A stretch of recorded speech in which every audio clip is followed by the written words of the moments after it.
నమస్తే, welcome to think Andhra.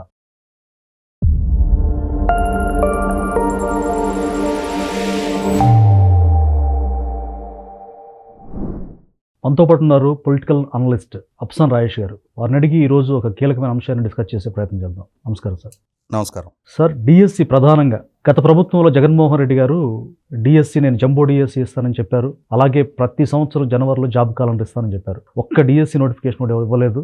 5 ఏళ్లలో ఒక్కసారి కూడా జాబ్ క్యాలెండర్ అమలు చేయలేదు. కానీ కూటమి ప్రభుత్వం వస్తే లోకేష్ గారు విద్యాశాఖ బాధ్యతలు చేపట్టాక ఆయన 16,347 మెగా డిఎస్సి ఇచ్చారు. మరలా వెంటనే ఎవరైతే డిసప్పాయింట్ అయ్యి ఉన్నారో మీరు బాధపడొద్దు, మళ్ళీ ప్రిపేర్ అవ్వండి. టెట్ నవంబర్లో ఉంటుంది, జనవరిలో డిఎస్సి నోటిఫికేషన్ ఉంటుంది, డెఫినెట్గా మీరు ప్రిపేర్ అవ్వండి అని చెప్పేసి ఒక భరోసాను ఇచ్చారు. చాలా మంది ఆస్పిరెంట్స్ అమర్గఢ్లో కోచింగ్ తీసుకునే వాళ్ళు కావచ్చు, నిరుద్యోగులు చాలా మంది మళ్ళీ ఆశలు చెగిరించినట్టుగా హర్షాతిరేకాలు వ్యక్తం అవుతున్నాయి. సో డిఎస్సి నిర్వహణలో ఇంత పారదర్శకంగా మరి ఎవరిది బెస్ట్ పాలనని చెప్పొచ్చు?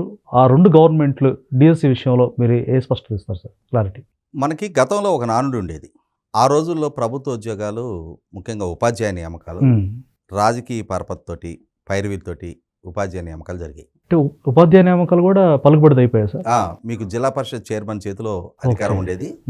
ఇటువంటి రాజకీయ ప్రేరేపితమైన నియామకాలు జరగకూడదు, నేటి బాలలని రేపటి పౌరులుగా తీర్చిదిద్దే ఉపాధ్యాయ వ్యవస్థ వాళ్ళ ప్రతిభ ప్రాతిపదికగా నియామకాలు జరగాలి తప్ప రాజకీయ ప్రమేయంతో జరగకూడదని చెప్పని భావించిన ఎన్టీ రామారావు గారు మొట్టమొదటిగా డిఎస్సి నియామక ప్రక్రియను అందుబాటులోకి తీసుకొచ్చారు.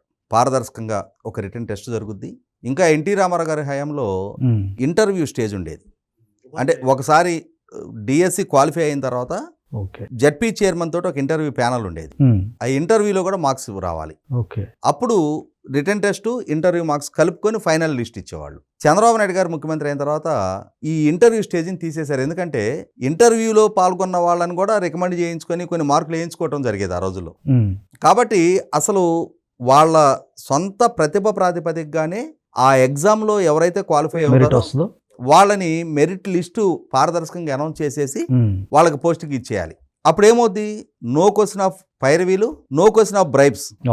ఎవరికైతే సరుకు ఉంటుందో, సమర్థత ఉంటుందో వాళ్ళకే ఉద్యోగాలు దక్కుతాయి. దీనికి తోడు ఏమయ్యేదంటే గతంలో ఉపాధ్యాయులకి పెద్దగా జీతాలు కూడా ఉండేవి కాదు. ఆ జీతాలు కూడా సక్రమంగా నెల నెల అందేవి కాదు. దాంతో వాళ్ళకి పేరుకి ప్రభుత్వ ఉద్యోగం అయినా కూడా చాలా కష్టాలతోటే వాళ్ళ ఉపాధి జరుగుతుండేది, వాళ్ళ జీవనం జరుగుతుండేది. అందుకని ఆ రోజుల్లో బతకలేక బడిపంతులు అనేవాళ్ళు. అటువంటి స్థితి నుంచి ఇవాళ గౌరవంగా బతకాలి అన్నా, మెరుగ్గా బతకాలి అన్నా బడిపంతులు ఉద్యోగం దక్కించుకుంటే చాలు. ఎందుకంటే వాళ్ళ మంచి మంచి జీతాలు, సెక్యూర్డ్గా వాళ్ళకి ఆ పోస్టింగ్స్, చక్కగా వాళ్ళకి వారాంతపు సెలవులు, ఎండాకాలం సెలవులు, పండగ హాలిడేస్. ఒక్కసారి ప్రభుత్వ ఉపాధ్యాయుడిగా నియామకం పొందితే ఆ కుటుంబం సెక్యూర్డ్గా గౌరవంగా బతకడానికి ఆస్కారం ఉంది అని చెప్పని ఈ కొన్ని దశాబ్దాలుగా ఉపాధ్యాయ నియామకాల్లో అవకాశం దక్కించుకోవాలని చెప్పి నిరుద్యోగ యువత చాలా ఆదుర్దాగా, ఆశగా ఎదురు చూస్తూ ఉన్నారు. ఇటువంటి పరిస్థితిలో ఎన్టీ రామారావు గారి ద్వారా ఈ డిఎస్సి ప్రక్రియ అందుబాటులోకి వచ్చినాక మొన్న జరిగిన డిఎస్సి సక్సెస్ఫుల్గా జరిగిన 15వ డిఎస్సి, 16వ డిఎస్సి ఒకటి ఉంది, దగా డిఎస్సి. రాజశేఖర రెడ్డి గారి తనయుణ్ణి, మాట తప్పని మడం తిప్పని వంశం మాదని చెప్పని చెప్పుకున్న జగన్మోహన్ రెడ్డి 2019 ఎన్నికలకు ముందు 2014-19 మధ్యకాలంలో చంద్రబాబు నాయుడు గారు 2 సార్లు డిఎస్సి నిర్వహణ ద్వారా 19,000 మందికి ఉపాధ్యాయ నియామకాలు ఆయన ఇస్తే ఆ రోజుల్లో 39,000 ఖాళీలు ఉంటే చంద్రబాబు 19,000 ఇచ్చాడు. ఇంకా 20,000 ఖాళీలు ఉన్నాయి.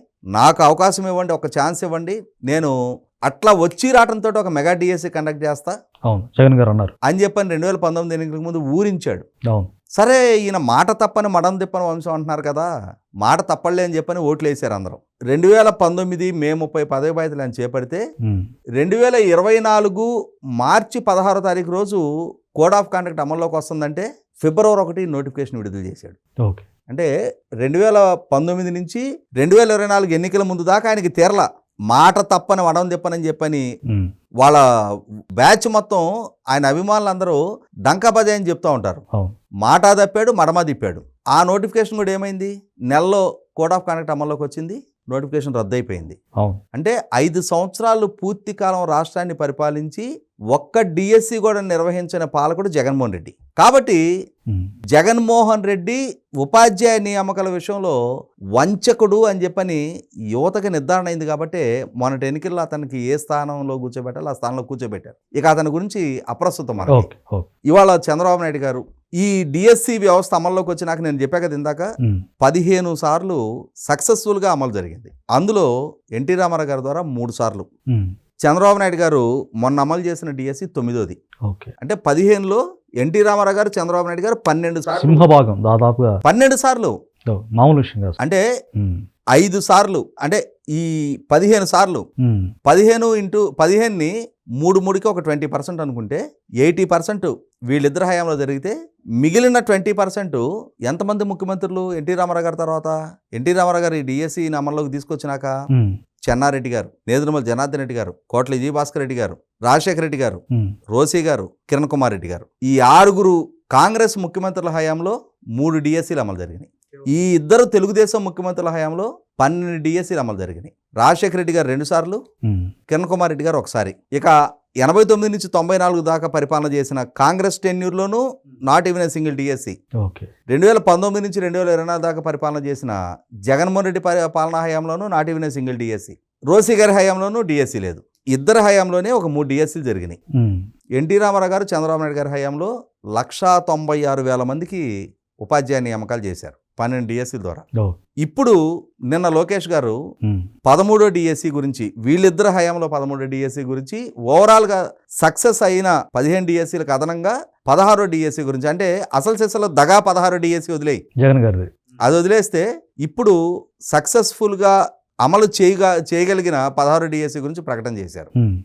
రేపు నవంబర్ ఆఖరికి టెట్ ఉంటుంది, జనవరిలో డిఎస్సి నోటిఫికేషన్ విడుదలవుద్ది, మార్చిలో ఎగ్జామ్ ఉంటుంది.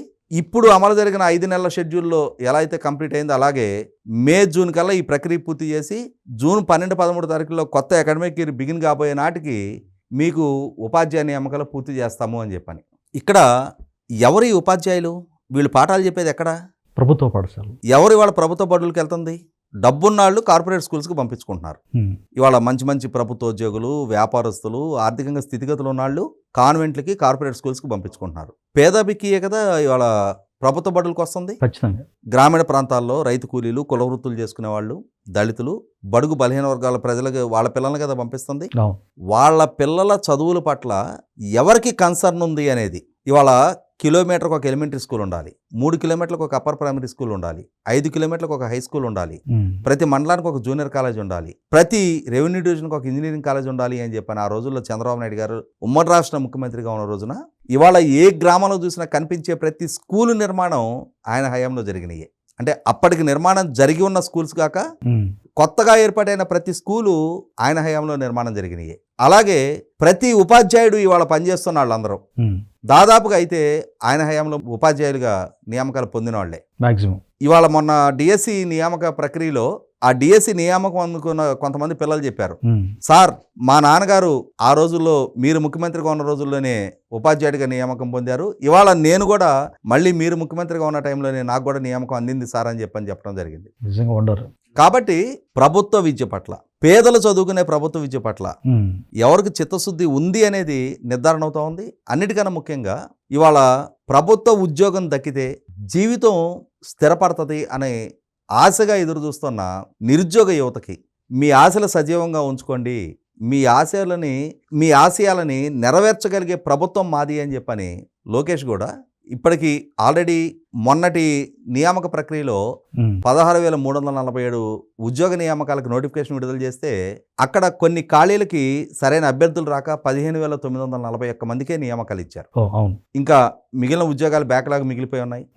ఇప్పుడు స్పెషల్ డిఎస్సి కింద ఇంకొక 2,600 ఉద్యోగాలకి ఆల్రెడీ ఆర్థిక శాఖ క్లియరెన్స్ ఇచ్చింది. ఇంకా కొన్ని నియామకాలకి రేపు జనవరిలో నోటిఫికేషన్ విడుదల చేసే నాటికి మొత్తం ఇంకా ఎన్ని అవుట్ స్టాండింగ్ ఉన్నాయి, బ్యాక్లాగ్ ఉన్నాయి అనేది డిస్టోర్డ్ చేస్తారు. కాబట్టి నేను అనుకోవటం మళ్ళీ 6-7 వేల ఉపాధ్యాయ నియామకాలకు సంబంధించి, ఎందుకంటే ఇప్పుడు రిటైర్ అయిపోతూ ఉంటారు. ఈ రిటైర్ అయ్యే వాళ్ళు రేపు జూన్ ఆఖరికి రిటైర్ అయ్యే వాళ్ళని కూడా లెక్కేసుకుంటారు. వాళ్ళు రిటైర్ అయిన వాళ్ళని ఇమ్మీడియట్గా రీప్లేస్ చేసే విధంగా ఎంపిక ప్రక్రియ చేయడం ద్వారా మనం కార్పొరేట్ కంపెనీల్లోనే చూస్తాం. ఇది ఒక వేకెన్సీ వస్తుంది అని అంటే ఆ వేకెన్సీ ఇమ్మీడియట్గా రీఫిల్ చేయడానికి కావాల్సిన ఏర్పాట్లు కార్పొరేట్ కంపెనీలోనే చాలా వేగంగా జరుగుతాయి. కానీ వాళ్ళ ప్రభుత్వ పరంగా కూడా ఆ విధంగా ఇంత వేగంగా స్పందిస్తున్న నేపథ్యంలో అదే సందర్భంలో నేను ఇందాక చెప్పినట్టుగా డిఎస్సి వ్యవస్థను అమల్లోకి తీసుకొచ్చింది తెలుగుదేశం, డిఎస్సి వ్యవస్థని సక్సెస్ఫుల్గా అమలు చేసింది తెలుగుదేశం, డిఎస్సి ద్వారా లక్షలాది మందికి ఉపాధ్యాయ నియామకాలు ఇచ్చింది తెలుగుదేశం.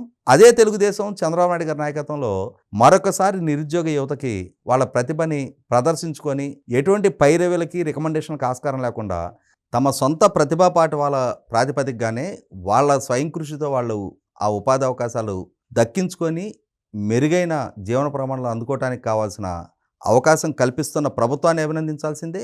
ఇంత వేగవంతమైన నిర్ణయాలు తీసుకుంటున్న IT and HRD minister Nara Lokesh గారిని అభినందించాల్సిందే.